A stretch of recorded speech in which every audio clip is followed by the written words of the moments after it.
منظر ولا في الأحلام. معكم أبو فارس عادل الرضان. يوم الجمعة أجواء روعة ما شاء الله.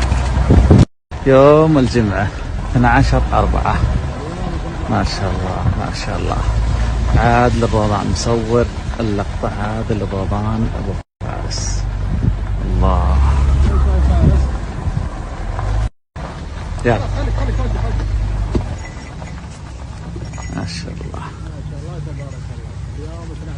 يوم الجمعة 12/4 أبو فارس عادل الرضان.